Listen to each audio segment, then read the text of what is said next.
એક ઉચ્ચ શિક્ષિત રમીલાનું રખડેલું લગ્ન જીવન. શહેરમાં રહેનાર એક ટિપિકલ મધ્યમ વર્ગીય કુટુંબમાં જન્મેલી રમીલા નાનપણથી અભ્યાસમાં ખૂબ હોશિયાર. ઘરમાં મા બાપ અને એક ભાઈ. મા બાપ નોકરી કરવાવાળા. મોટો ભાઈ બીકોમ થઈ કોઓપરેટિવ બેંકમાં નોકરીએ લાગ્યો. રમીલા બહુ હોશિયાર એટલે તે કોમ્પ્યુટર એન્જિનિયર થઈ. કેમ્પ ઇન્ટરવ્યૂમાં જ તેને 7 લાખના પેકેજવાળી નોકરી મળી. ઉંમરના 22મા વર્ષે તેનો જોબ શરૂ થયો. એના મા બાપ તથા ભાઈના પગારનો સરવાળો કરીએ તો પણ એટલો નહોતો. એટલે રમીલાના અરમાનો 7મા આસમાને હતા. હવે રમીલા માટે વર શોધવાનું શરૂ થયું. છોકરો વિભક્ત કુટુંબમાંનો હોવો જોઈએ. છોકરો એન્જિનિયર હોવો જોઈએ. એ પણ આઈટી અથવા સોફ્ટવેર એન્જિનિયર હોવો જોઈએ. એવું નક્કી થયું. છોકરાના મા બાપ સાથે ન રહેવું. આવી છુપી શરત તો મનમાં હતી જ. આવી શરતોની વચ્ચે શરૂઆતમાં જ એક સારું માગવું એના માટે આવ્યું અને તે પણ તેમની શરતોમાં ફિટ બેસવાવાળું હતું. છોકરો એકનો એક હતો. એન્જિનિયર હતો.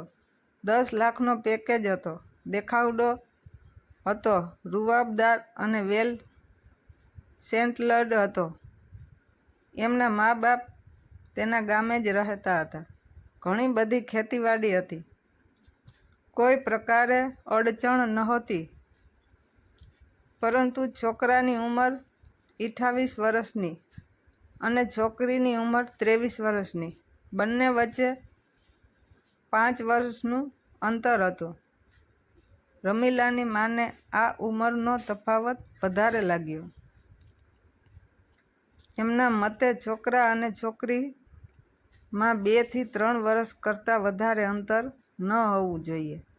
આ કારણે છોકરીની માએ વિચાર કર્યો કે રમીલાનો પગાર સારો છે એટલે હજી ઘણા સારામાં સારા માગા આવતા રહેશે.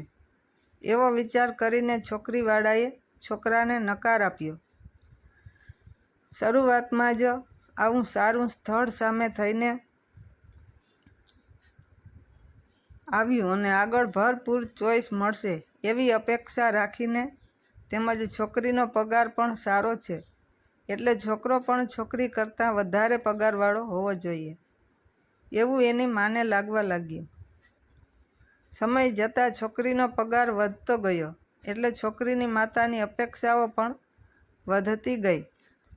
હવે છોકરો ME જોઈને M.Tech જોઈએ અથવા PhD જોઈએ એવી અપેક્ષાઓ સાથેની શરતો શરૂ થઈ. પરંતુ અડચણ એવી હતી કે હવે આ કેટેગરીના છોકરાઓ ઉંમરથી વધારે જ હોય છે. એમને ચશ્મા લાગેલા હોય, ટકલ પડી હોય અને આ હિસાબે એમની અપેક્ષા પ્રમાણે છોકરો એમની શરતોમાં બેસતો ન હતો. જે છોકરો રમીલાને પસંદ પડે એ છોકરાને રમીલા પસંદ ન પડે. જે છોકરાને રમીલા પસંદ પડે તે છોકરો રમીલાને પસંદ ન પડે. એવી રીતે રમત ચાલુ હતી. જોત જોતામાં આ રમતમાં 4-5 વર્ષો નીકળી ગયા. હવે રમીલાની ઉંમર વધતી ચાલી હતી.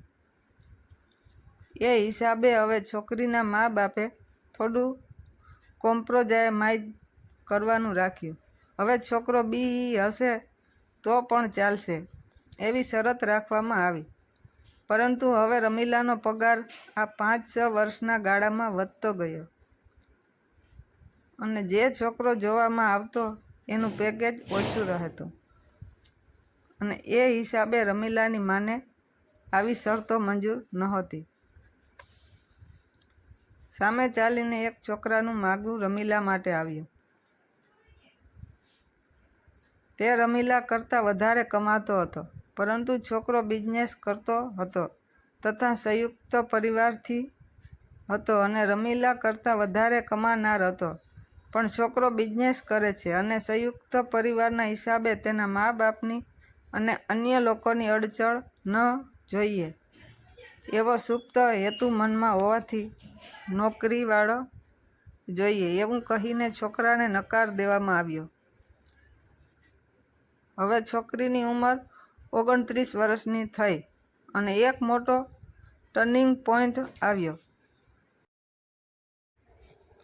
રમીલાના ભાઈના લગ્ન થયા અને રમીલાને પણ કંપનીએ 6 મહિના પ્રોજેક્ટ માટે અમેરિકા મોકલી આપી. પાછું આવ્યા પછી ન કહો તોય પરદેશ ગમન તથા ઊંચા પગારના કારણે આવેલ હુંપણું, આ કારણે નણંદ ભોજાઈમાં કંકાસ વધવાની રમીલા પાછી અમુક વર્ષો માટે વિદેશ ચાલી ગઈ. હજી અમુક વર્ષો નીકળી ગયા. હવે રમીલાની ઉંમર 33 વર્ષની થઈ અને એ પ્રૌઢ દેખાવા લાગી. વર શોધવાનું કામ તો ચાલુ જ હતું. હવે સમસ્યા એવી હતી કે 35-36 વર્ષની ઉંમરના છોકરાઓ ડિવોર્સ લીધેલા હોય, કોઈ પણ એકાદો પ્રોબ્લેમ હોય અથવા કોઈ વ્યસનવાળો હોય. શરતો અમુક હદે શિથિલ થવા લાગી. હવે કોઈ પણ છોકરો BE કરતાં MSc હશે તો પણ ચાલશે અને પગાર પણ ઓછો હશે તો પણ ચાલશે. એવી રીતે શરતો શિથિલ કરવામાં આવી, છતાં કોઈ મેળ બેસતો ન હતો. હવે છોકરીના મા બાપે જ્યોતિષીઓના ઉંબરા ઘસવાની શરૂઆત કરી. ભરપૂર પૈસો ખર્ચ કરી પ્રખ્યાત જ્યોતિષીઓને પત્રિકાઓ બતાવવામાં આવી. પ્રત્યેક જ્યોતિષીએ ઉપાયમાં શાંતિપાઠ અને રત્નો વાપરવાના ઉપાયો બતાવ્યા. તે પણ પૂરા થયા, છતાં કોઈ ઈલાજ લાગુ ન પડ્યો. હવે રમીલાના મા બાપે તેને લવ મેરેજ કરવાનું સ્વાતંત્ર્ય આપ્યું, પણ રમીલામાં એટલી હિંમત નહોતી. હજી પણ રમીલા માટે વર શોધવાનું ચાલુ હતું. હવે રમીલાની ઉંમર 40 વટાવી ચૂકી હતી.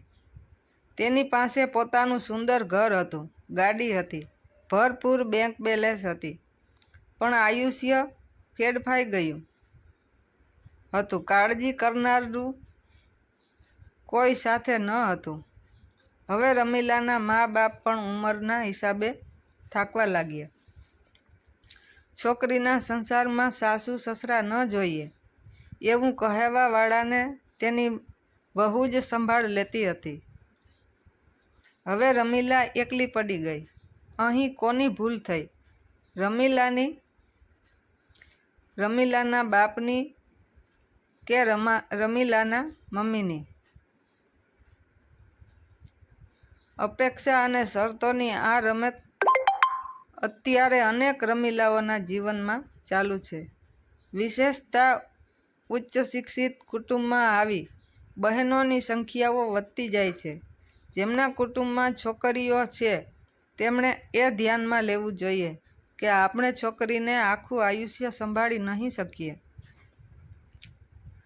તેને કોઈનો પણ આધાર ન હોય. એવી પરિસ્થિતિમાં મા બાપ આજીવન એને સંભાળી નહીં શકે.